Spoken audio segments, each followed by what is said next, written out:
So, for everybody coming on, this is Cody. He's got a property management company, and we're going to have some talks about the relationship between the property managers, contractors, handyman, plumbers, electricians, all that type of stuff. So, I'm going to let Cody go with kind of explaining what he does and everything else, and then I'll throw in some questions. And anybody else has any question, please jump in. And shout out to Jacek for suggestion we do this type of stuff. I don't know if he's on right now, but I do appreciate it. So, Cody, let's give you some time and explain what you do. Cool. So yeah, guys, for those of you that I haven't met or haven't interacted with on the forums, my name's Cody Albright. I live and work in Baton Rouge, Louisiana, and I have a small, I call it a bespoke property management business. So we work with small to medium size investment property owners, and we're just basically full service property management for them. A little bit about kind of my origin. I spent several years working in commercial property management as well. So I got the pleasure or the pain, depending on how you look at it, of managing a 312 unit Class A complex for a little while. I don't recommend anybody do that. And then spent about a year and a half managing a commercial portfolio for that same agency. So doing industrial, strip malls, kind of the whole nine yards, office buildings, and doing all that. So as we're going through today, if anybody has any questions relating to commercial or residential, I'm happy to kind of answer those based on my experience. But yeah, so for today was kind of just the goal is to talk a little bit about those contractor relationships and from the property manager's perspective. And I'm going to do it from my perspective here in Louisiana. My understanding from interacting with a lot of different folks is it's very different in different states and locales. And Louisiana can be a little bit of the Wild West, so to speak. We don't have the same we don't have to jump through the same hoops that a lot of folks do on the coasts, is what I'm learning. Yeah. So that's just kind of my kind of synopsis. And then Jim, I don't know if you kind of had something you wanted to jump into first, but or if anybody had any questions they wanted us to address. I figured the best thing is for us to start a dialogue and then I can kind of hit on things. Yeah, biggest thing is that's the process. So as it comes in from a tenant to you, how that whole process works on that repair or if you're coordinating a remodel for a homeowner. Okay, yeah, great question. So if we're talking, let's just do basic maintenance first. So we have three ways that residents can submit maintenance requests to us. We have a tenant software, and our preference is for them to submit maintenance requests directly through the software. And that software recently they added an AI component, which I'm not really the biggest fan of because I think it frustrates a lot of the residents. But basically, they can submit that maintenance request to us through the portal, include a description of what's going on, and then photos or videos. And then we also have a dedicated maintenance phone line, which is mainly for our older tenants that are not tech savvy. I have a lot of folks in their, late 60s, even into their 80s that, the idea of signing into a tenant portal and submitting a maintenance request is a foreign concept to them. And then for those folks that are in the middle, we also have a dedicated maintenance email. So they have three ways to submit those maintenance requests to us. And then our contract with each of our clients is going to have a threshold that we're allowed discretion on. It's different for every client, but typically, if the issue can be resolved under that dollar threshold, then we are just going to use our preferred vendors that we, have that established relationship with, and typically some preferred pricing to go ahead and resolve that situation. Or if it's going to go over that, or typically if it's even getting close to that threshold, we're just going to give the owners a call, let them know what's going on, let them know what steps we've taken. And if it is something that needs approval, if it's gone over that threshold, we're going to go ahead and get their approval in writing so that we can move forward with scheduling the repair. And then depending on the tenant, all of our tenants have different personalities. Some of them could care less if you go in their apartment or their house when they're not there. Others are very protective and very private and they want to be there. So depending on what what their preference is, we will either schedule that repair with them, or if they're like, hey, I don't care, go in whenever. Typically we'll schedule it with our vendor or our handyman, And then we'll send them a message 20, 30 minutes before they arrive, let them know when somebody's in their unit. Then once the work is wrapped up, we'll send them a follow up at the end. And that's kind of the gist for maintenance. And then if it's a contract, typically what we're going to do is very similar. If we're doing like a remodel and it's going to be over that threshold, we're going to go with our preferred vendors unless the owner has somebody that they specifically want us to work with. We'll establish a scope of work for what needs to get done, collect the estimate from that contractor, get improvement, get an approval from the owner on that, oversee the project with photo updates, and then we cut the check at the end once we've signed off on the quality of the work, and then the owners billed for that in their monthly statement. Do you provide photographs, videos, anything like that of that work performed? Like while they're actually doing the work, Either while or after, one of the two. it really depends on the owner. So if I have an owner, some of my owners could care less, and we have really good established relationships with them, and so they say, look, hey, I trust you. But even then, I always like to send them a photo of the completed job just so they can see what their money bought. If a lot of my some of my smaller owners will say, hey, can you send us progress updates, can you let us know how things are going?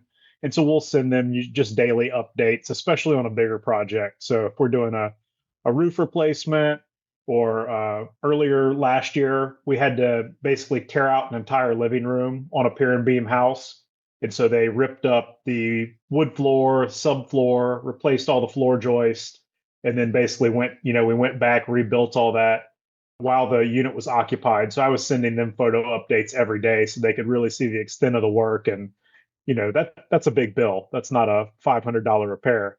And so they can actually see the scope of work that's getting completed. So yeah, we are sending them daily updates or project updates, kind of depending on the owner's preference and what we know working with them versus what they communicate they want.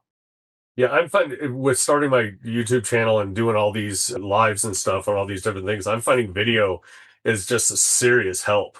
Because then now I do weekly videos for each of my employees as always, this is what I want done. So therefore I don't have mistakes anymore. Before it was a communication error. Well, that's on me.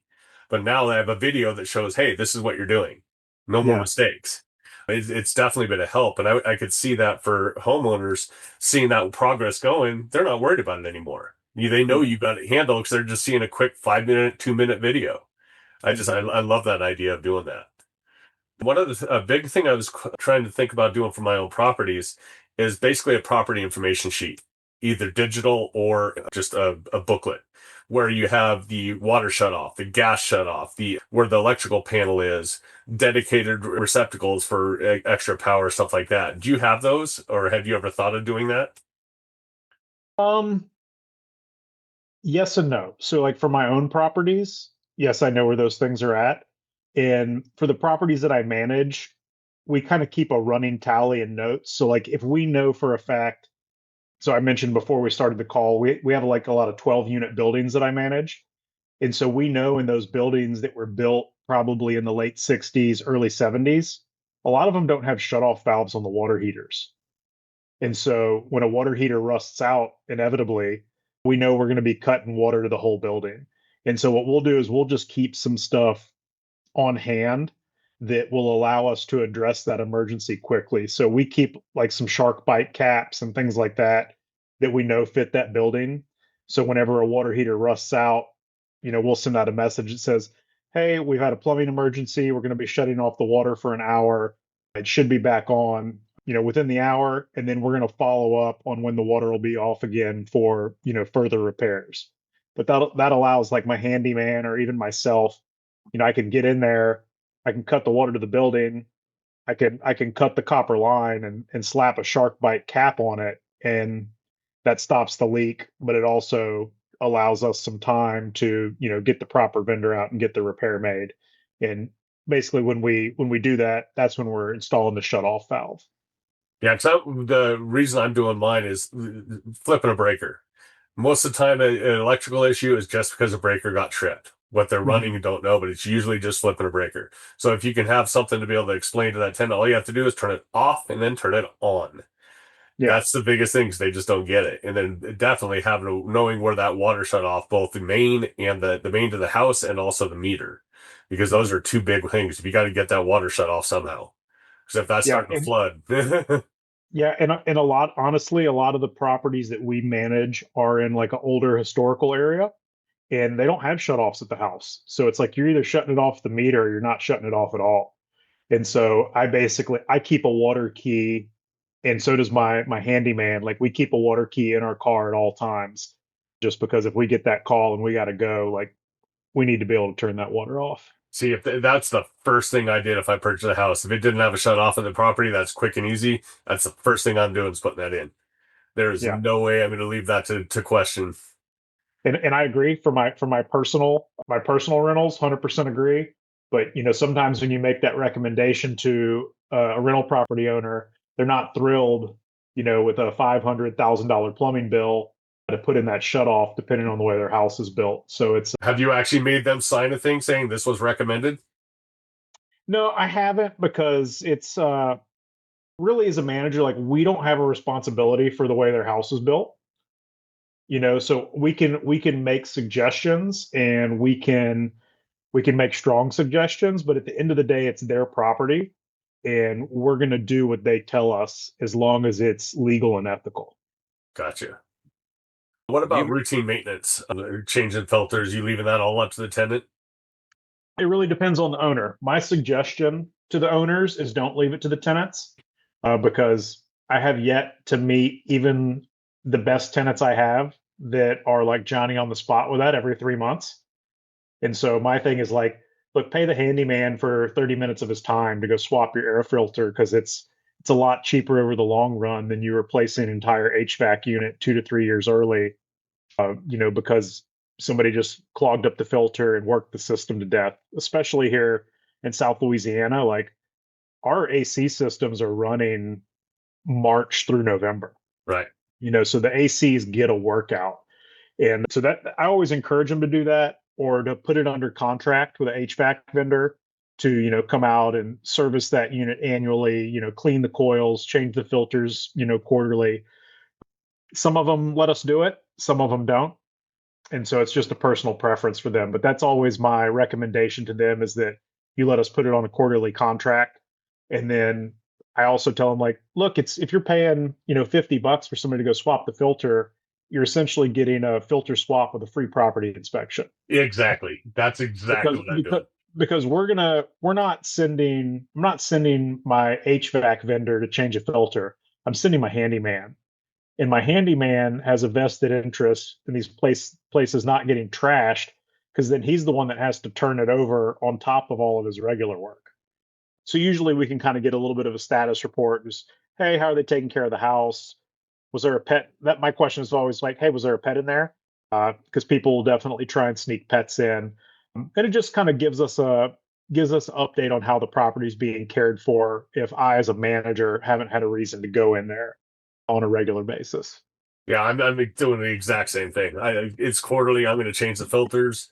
What do you do for like a yearly inspection? Do you check in smoke detectors? You checking underneath sinks, make sure there's no water drips or anything like that?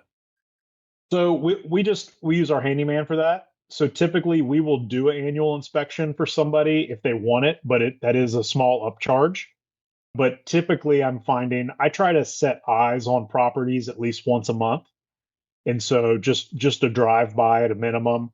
And I've typically found like rarely is there a year that goes by that I don't step foot in the property for something.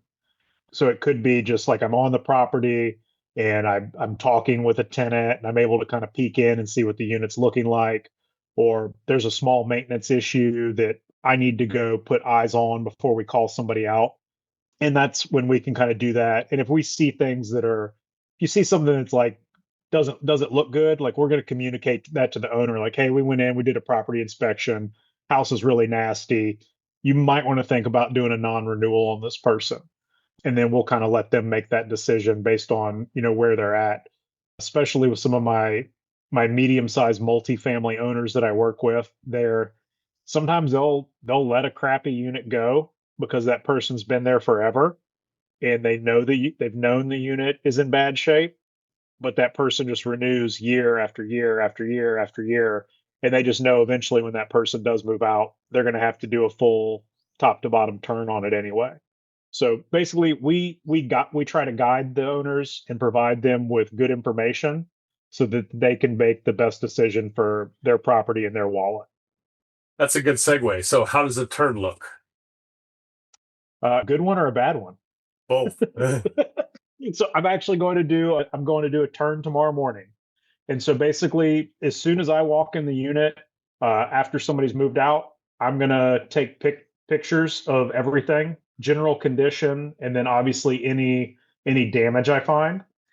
We then in Louisiana, we have 30 days to either return a deposit or send a detailed ledger of everything that we're charging for. Um, and then basically from there, it just depends on what needs to get done. So this turn tomorrow, I know we're going to have touch up paint. I know we're going to have a few small little make ready items. Like we have a ceiling patch we're going to have to do because they had a wax ring let loose in an upstairs toilet like 2 weeks before they moved out. So we went in, we did the emergency repair to fix the wax ring and stop the leaking.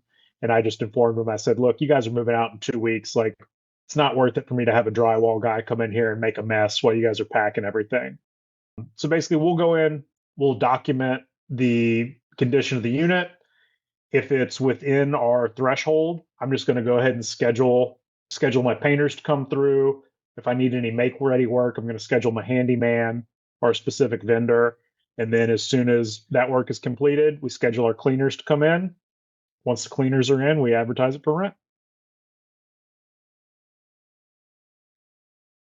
Have you dealt with it now that I'm dealing with an insurance claim on these properties? Have you ever had to deal with an insurance claim? Not on these properties. Definitely dealt with some insurance stuff when I worked in the commercial world.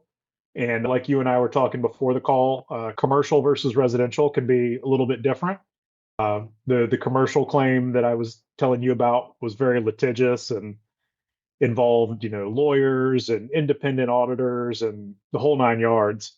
But as far as the residential goes, no, I haven't had to deal with any insurance claims on the residential other than just like a basic. We had a tree fall on a house 2 years ago, so we had to make a claim for a partial roof replacement. And it was pretty cut and dry. It's exactly what you're doing with a move in or a move out. You get up there, you document any damage. If there was, in this instance, we had a turbine that got ripped off the roof, and so I took pictures of the damage beforehand. I had my roofer come out, reattach the turbine, and replace the shingles that needed to be replaced so we could stop any leaking because we do get a lot of rain down here. And then once the insurance company sent their adjuster out, they gave us an assessment, which we thought was fair. So they were going to replace that entire slope of the roof. And then they just cut the owner a check and went from there. Do you require tenant insurance? And then have you had any issues or claims with the tenant insurance? We don't require it. Once again, that's an owner decision if they want to require it or not. My recommendation is that yes, they do require it, just because it eliminates a lot of headaches. Um, I've had a couple incidences where somebody thought that they should be entitled to repairs, but that's what we fall back on the insurance for. We say, hey, in your lease, it specifically says like we are not responsible for any of your personal items, like no matter what, whether it be act of God, accident, or even a contractor's fault. That's why we have that clause in there. And we just will kind of fall back on, do you have renter's insurance? It's $10, $15 a month. Like it's something you should have. And that's one of those. I encourage the owners to have it because it does eliminate that argument. But ultimately, if they choose not to require it, then that's on the tenant. That's their personal responsibility to carry that or not. Yeah, Since that's it's my, not my required by plan on my law. own properties is to definitely require it. Because like you said, $10 a month, that's going to be peace of mind for me and for the tenant. Yeah. And I've even encouraged some of the owners that I work with to say, hey, we require it and we can either just include it in your rent and we'll take the policy out on your behalf, or you just show us proof and, we're going to require an update on that once a year when that policy renews. Trying to think of anything. Oh, what about grounds? Yard work, any kind of water drainage, anything like that? Yeah, so that's really going to depend on the type of property. So, typically I have single family homes that I manage where lawn care is included, just because the owner wants to guarantee that the property is kept up and looking good. I have other single family properties where it's the tenant's responsibility. And the way we handle that, if it's their responsibility, is like I said earlier, we try to put eyes on the property at least once a month. And so whenever I'm going and doing a drive by, if it's like looks like the grass hasn't been cut in a few weeks, we're going to go ahead and send that tenant just a lease notice saying, hey, your grass hasn't been cut. You have 7 days to rectify the situation. If it hasn't been cut in 7 days, we're going to send a vendor out, and then you're going to be charged whatever price we have set in the lease. And what we do is we have a flat lawn care charge that we know will cover a basic mowing. And then we have an upcharge if the grass is longer than 6 inches. Because Now, typically, how has it been collecting that if you've had to? I haven't had to yet. Okay. I take that back. I had to collect one last year, and it was at move out. It was a more rural property that we manage, and every time we drove by, we would hit them up about the front yard. The front yard would get mowed, and then when we went to go do the move out inspection, we realized they had been trimming the front yard when we harassed them, but they let the backyard go, and so we just ended up dinging their deposit. I think it was like 250 to cover the cost of bringing somebody in there to mow that down and get it all edged up and back to the way they received the property. Yeah, that my current properties I'm on now is since I bought it in spring, stayed up here through summer, fall, and winter now. So I know in December, or February, or November, December, January, I'm going to have to do a bunch of leaves. On this one property, I took four 14-foot trailer loads of leaves out of here. Jeez Louise. Yeah, so I can't require the tenant to do that. That's just too much work. No, Um, and to answer your other question, usually for multifamily, all the multifamily stuff, we're just going to put it under contract. Sometimes owners have somebody they like to work with, or what we'll do, I actually just sent out a bid yesterday for I think 14 different properties. And basically I'm working with those vendors to see if we can get some package pricing to say, look, if I'm giving you 14 yards, we're going to obviously get a discount on service for our clients because you guys are being handed a handful of business right. that's going to run for 8 months out of the year. Yeah, you're keeping And them so busy. correct. And so typically, for a manager like myself, we can have a little bit more negotiating power through volume. Have you ever thought about having certain ones as employees rather than as subs, either handyman or landscape or anything like that? Yeah, so that's if we're talking personally, that's kind of like part of my 5 year plan is I think that we're going to kind of move to like a more vertically integrated model. So if I'm looking like 5 years out, once I'm able to bring in like an office assistant, once I'm able to bring on my handyman full time, my goal is to kind of get him a part-time assistant into where we can start having different lines of revenue in our business and then we have more control over it as well. Right. That's the biggest thing is control. Yeah, yeah. Because then So that, you're not dictated on getting meeting somebody else's schedule. You have your own. correct. So we spent, we're at the point now where like we've got systems dialed, we have good relationships with our vendors, but as we kind of continue to grow, and I kind of have a stopping point in mind where I think we can do like a really good job but still be like really profitable with optimal work. And I think that's going to be around like 4 or 5 employees, and we're able to offer more than just straight management. Is kind of what we're looking at over the next 5 years. Yeah, just that scalability. That's the way I want to go as an employee base as I go on. I want to get like 10, 15 properties in each area I'll go in. That way I have a schedule. I have one day that they go check all the filters. One day they go do their maintenance inspection. That's way more economical. That's where you're going to Yeah, save the money. agree. This probably doesn't really have to do with construction or maintenance, but how do you deal with utilities? So obviously power, gas is typically billed direct. What about water, sewer, garbage? It just depends on the property. So some of our properties are split metered, and so everything's the tenant's responsibility. The ones that are not split metered, basically that's just on the owner. So we handle it one of two ways. Either the owner can keep that in their name and they can pay that bill, which I have some owners who do. And then others, we will just set that bill up under our name. And then when we receive that bill each month, we pay it. That charge gets added to the owner's ledger, and then it's just subtracted from their monthly collections when we send out their distribution and their owner invoice each month. Is that typically included in the rent, or is that an additional line item? Here in Louisiana, it's included in the rent. Okay. There's not a lot of, it's not popular here to tack things on. So typically it's just factored into the rent. And then it only will have to get addressed if, all of a sudden something seems like really out of whack. What about, do you have anything that's either well or septic? No, I don't want to touch those personally. uh, It's a good idea. I'm kind of stuck with it. So do you guys? let's open it up to questions, and if I get anything else as we're doing it. But we got Okay. 12 people on here, including us, so 10 others. I'd love to hear what anybody else has any questions on. So please jump in, or I will start keep asking some other stuff.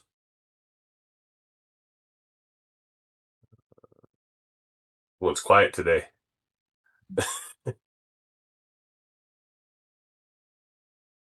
I guess not. Anything? Well, What other things would you like to add? um, I would say the biggest thing is if you're working with a manager, and for those of you that don't know, I'm doing like a property management video series on my Instagram right now. Is when you're interviewing a manager, just kind of quiz them on like what their relationships look like with their vendors. How long have they been working with their vendors? How do they operate with them? Do they have or is it like you said, Jim? Do they have handshake agreements with a lot of these guys?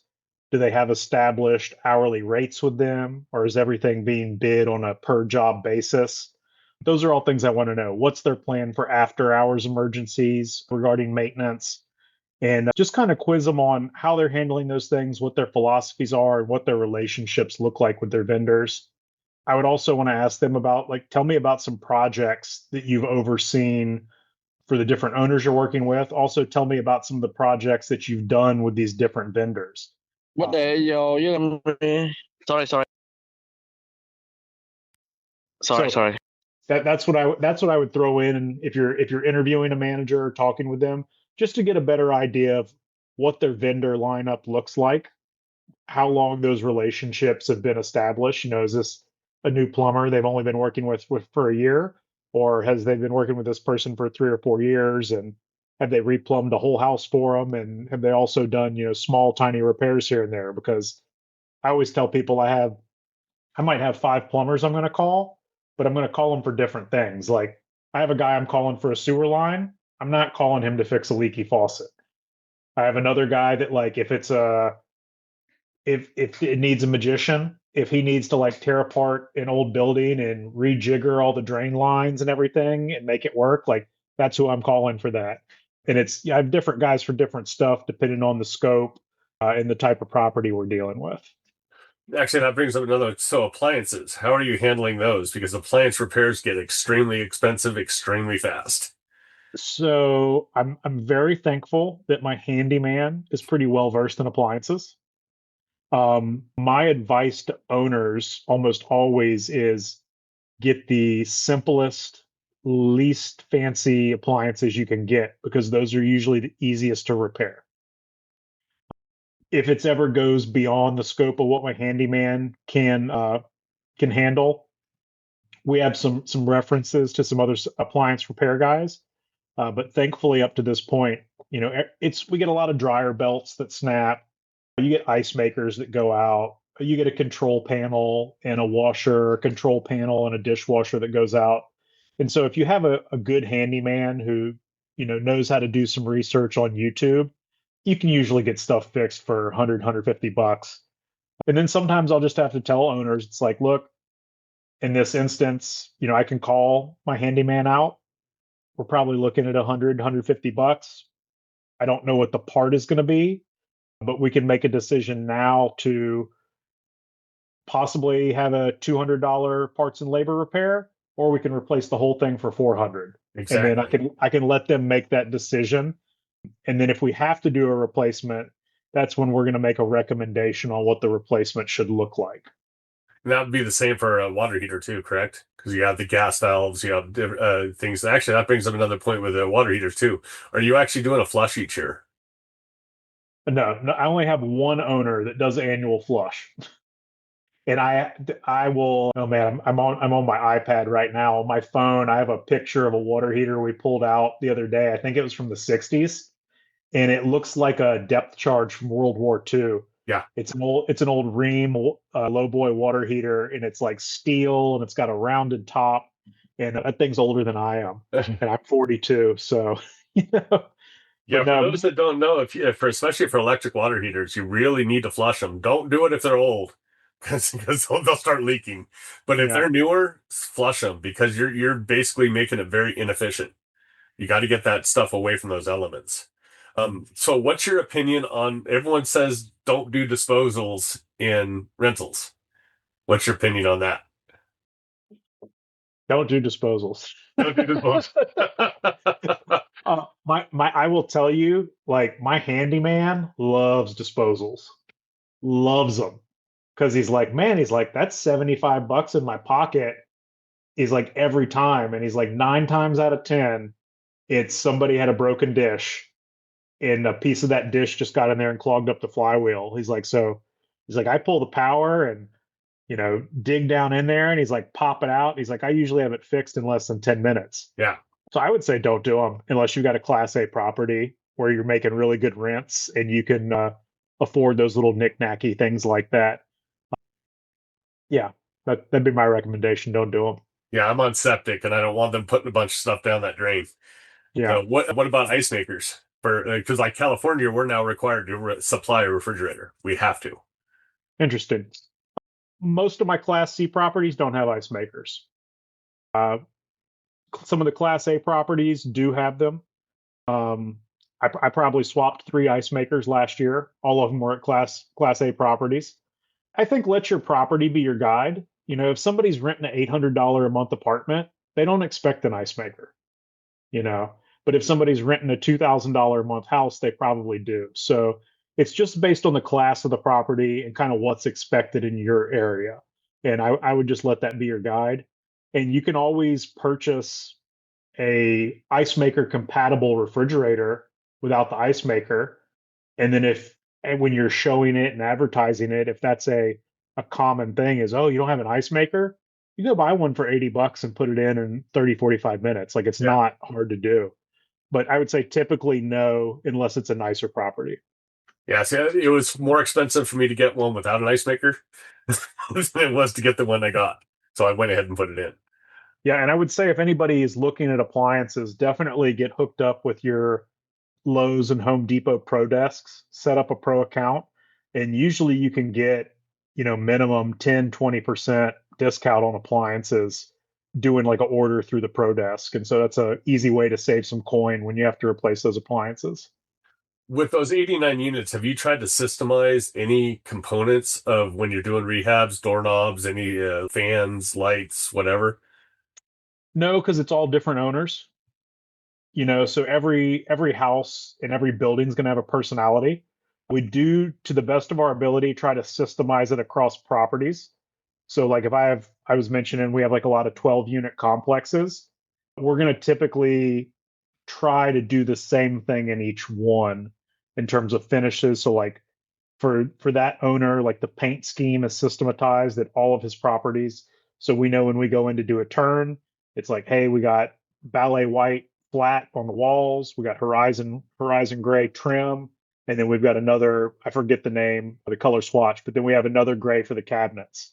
And so my painters just know, I say, hey, it's such and such property, go to the storehouse, grab the paint, you guys knock it out, and let me know when you're done and I'll come by and inspect it. Gotcha. And then same thing for countertops. Like a lot of these older apartment buildings, the architect that designed them this way, I wish I could find him and choke him. They put these hot water heaters underneath the countertops. And so when the water heater goes, now we got to rip the entire countertop off.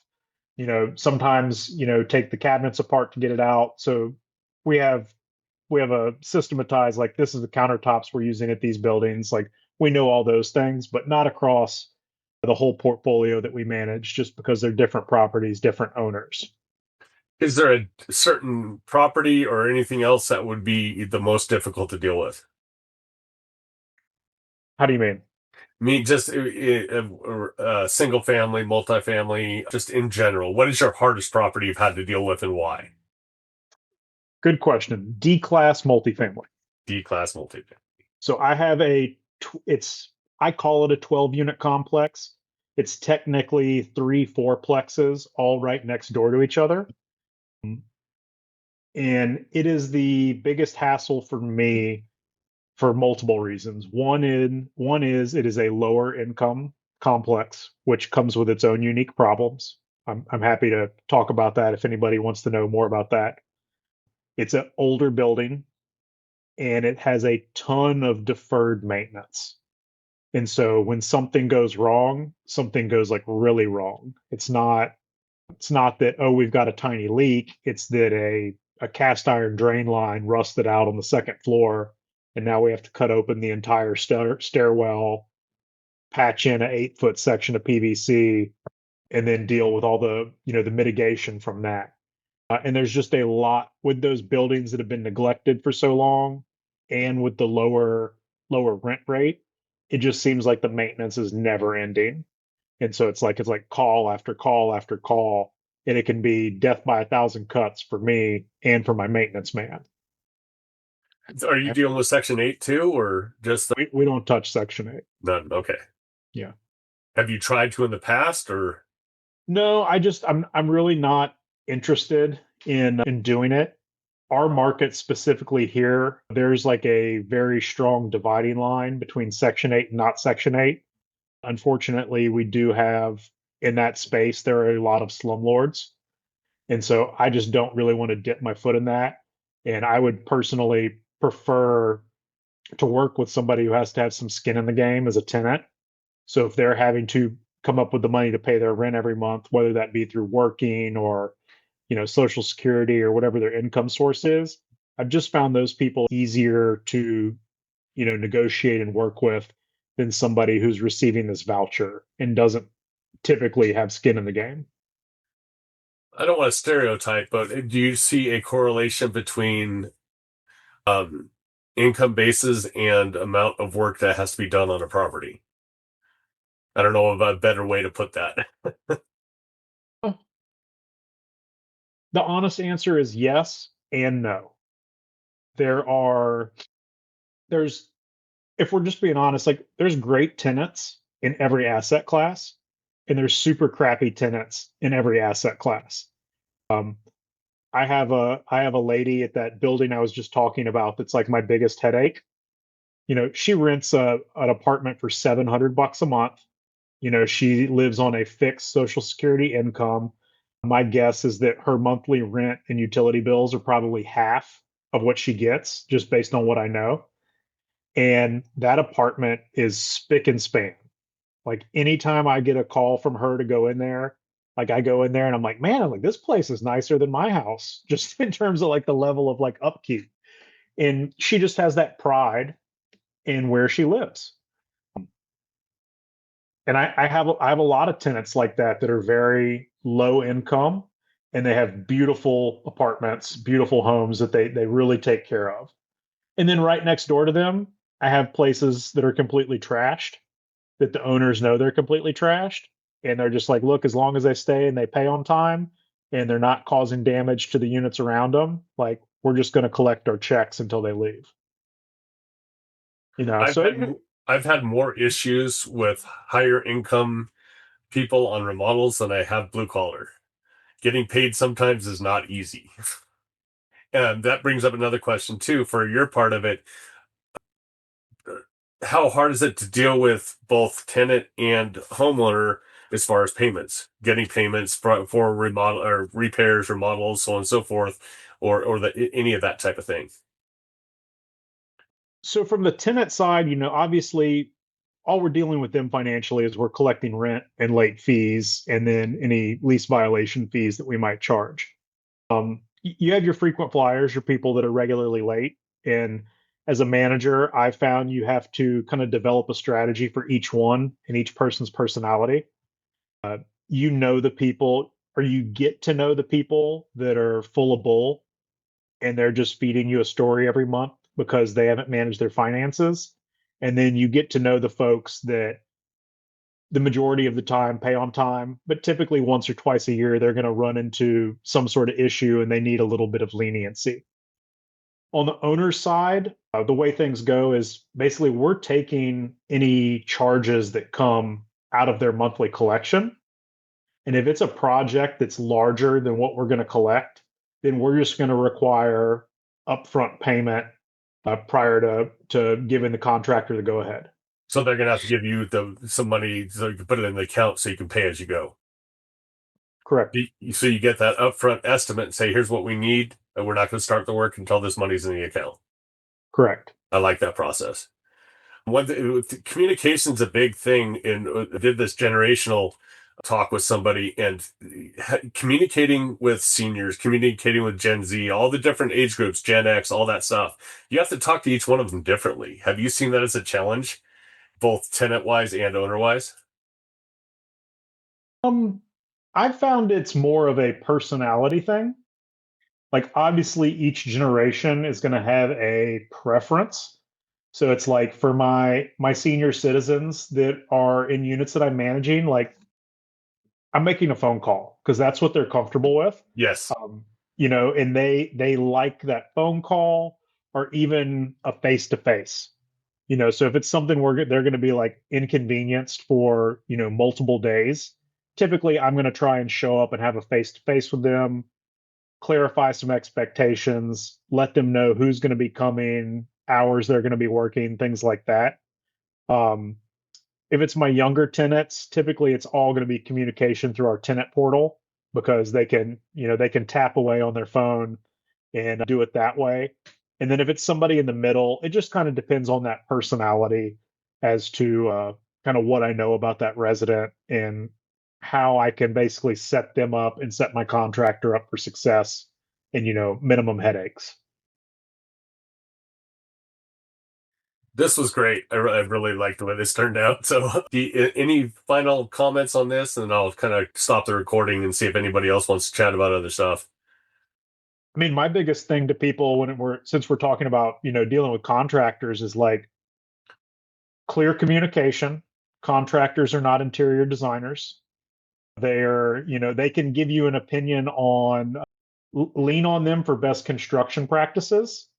And, if they see any problems arising, but don't expect them to be interior designers, which I think sometimes gets pushed onto contractors. And it's like, hey, that's not what they do. And then beyond that, clear expectations about what you want, and then pay them timely. I think that's what. Give them a definite scope of work. Don't let them invent it. You have the scope of work, and that's what they're going for. If they're not, then they don't get paid for the other stuff because they didn't get that approved. Correct. And then if you're uncertain about the scope, ask like, hey, am I missing anything here? Like I've definitely with some of like the bigger remodel projects and stuff that I've overseen, or with some roof issues, like dealing with my roofers, like I'll definitely lean on them to say like, hey, am I missing anything here? Like, what do you think? And they're like, oh, well, make sure that we're getting such and such material. Like we're going to suggest that you use this material as opposed to this, and give me good reasons why. And then I can communicate that to the owners and say, hey, this is the contractor's recommendation. Might cost you a couple extra $100 in the short term, but it's going to have a better lifespan on the repairs that we're doing. So like my plumber tells me, he's like, do not buy A.O. Smith water heaters. He's like, just don't do it. He's like, they crap out. He's like, I can tell you that I have a bunch of warranty calls on them. So he's going to get me to upgrade to a Ream or a brand that he prefers through the supply house, which costs a little bit more but should have a longer lifespan. We've learned the hard way that those A.O. Smith water heaters, the anode rod lasts a year. Right. So it's like, hey, do you want to be spending $100 to replace an anode rod every year because a tenant's complaining that the water smells like rotten eggs? No, especially not if it's one of the ones that's underneath a cabinet. Yeah, I only use supply houses for those. That's Yeah. no Home Depot stuff. So stuff like that. We've also learned for a little while we were using LVP from Lowe's, and I don't know if we got a bad batch or something, but we were getting really good pricing. But in 2 units we did in 2024, the LVP is just like coming apart at the seams now. And it's only in 2 units. We probably put it in 10, but that's something that I'm now aware of, and I don't think we're going to be using that flooring anymore to save 30 cents a square foot. Actually, speaking of flooring and LVP, not everybody knows this. If you have people with walkers, wheelchairs, or those type of things, LVP will fail because it's a point load going down that product. In that track, especially going down a hallway, going on those wheels, it actually will not work right. So if you have somebody, if it's a retired house or something else, you should be putting down some kind of a glue down instead, because it will fail. Because it's that honeycomb part of it, and it will actually push the point load down, and it'll cause that to cup up. A lot of people don't realize that. Yeah, so that's a great example of leaning on your contractor's expertise Yeah, for things that, as a property manager, I didn't know that till just now, and now I do. So, yeah, uh, perfect example. perfect. If anybody wants to contact you, obviously they can go through school. Any other place they would want to could contact you? School or just I'm on Instagram. It's just Bird Dog Properties, which our company's Bird Dog Properties BR. But you can shoot me a message on Instagram, or info@birddogproperties.org is my general email address. So you can reach out there. Happy to talk shop with people. I also do some light consulting. So if you just want to do, set up like a 1 hour consulting call, kind of look at your portfolio, look at your systems, we do that as well. Pretty affordable, so that's something we offer as well. But yeah, reach out. Happy to talk shop. Happy to kind of an open book on things, because this is a hard business, and I think there's not enough people out there just sharing information for information's sake. Perfect. I really thank you for doing this. Yep.